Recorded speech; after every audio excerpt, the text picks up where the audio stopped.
SolidWorks 2014 introduces many powerful new features and time-saving shortcuts that are sure to delight every user. First, rotations are now supported in exploded views.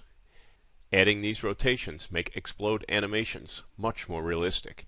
Simply choose the components to explode and you'll notice that there are now rotation rings along with the linear manipulator triad. There's also an option to rotate each component about its own origin as opposed to rotating them as a group. Drag and drop the manipulator to define the linear explode, and then drag the ring to define its rotation. It's that simple.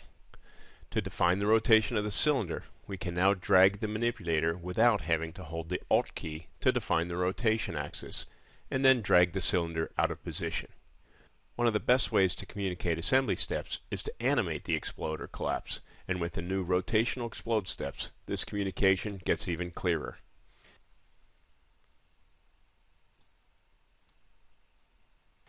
Identifying and changing configurations of components in an assembly is now much easier as they are now accessible right from the context toolbar.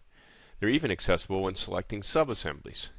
Changing configurations can now be done directly without having to access the Component Properties dialog. These configurations can be accessed from the graphics area or from the Feature Manager, and now assemblies can be made flexible directly from the context toolbar as well without having to access the dialog. The way that flexible subassemblies solve has been reworked so that assemblies, such as this, that contain multiple instances of the same flexible subassembly will now behave in a more predictable manner. Enhancements were also made in regard to mirroring components. SolidWorks 2014 now supports many more mate types when mirroring parts and subassemblies. Mates such as cam, hinge, linear coupler, path, symmetric, universal joint, and width mates are now supported. These mates are added to the mirrored subassembly or recreated in the main assembly if the mirror component is dissolved, thus saving time having to reassemble components. In SolidWorks 2013, when mirroring components, the opposite hand version was positioned along the center of mass. Now there's an additional option to choose the bounding box for the mirror position. Let's take a look at this scissors assembly. Currently it's symmetric, but if I unsuppress an extra component, the subassembly becomes unbalanced, and you can see this when I display the center of mass. Notice that the subassembly was mirrored as specified by the center of mass, and you can see that the centers of mass line up correctly. But this isn't what I want. I really want them to be mirrored about the center of the scissors assembly, not the center of mass. With the new bounding box option in the Mirror Components tool, I can now account for this and get the results I desire. When working with large assemblies, it may be desirable to remove small components. In earlier versions, we could use the Advanced Selection tool to select by volume or mass, but this tool was not really easy to use, much less find. Now in SolidWorks 2014, a new Select by Size tool is available and works as easy as dragging a slider to select components as a percentage of the assembly size. Once selected, I can act on them by hiding them or suppressing them just like any other selection.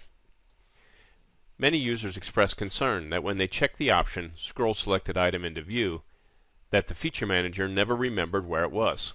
With SolidWorks 2014, when you select an item in the graphics area, then pick an empty space of the graphics area, you are brought back to the previous location in the Feature Manager. This behaves this way no matter where your Feature Manager starts from. Assembly Expert has been enhanced as well.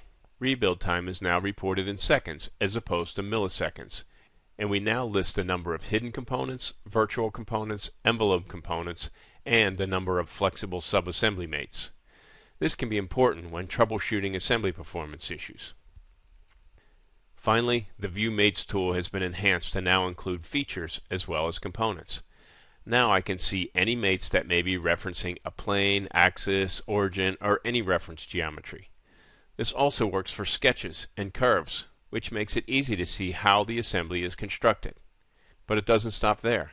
Let me hide this bushing to get access to the hole in the subframe, and you can see that I can view mates on this feature.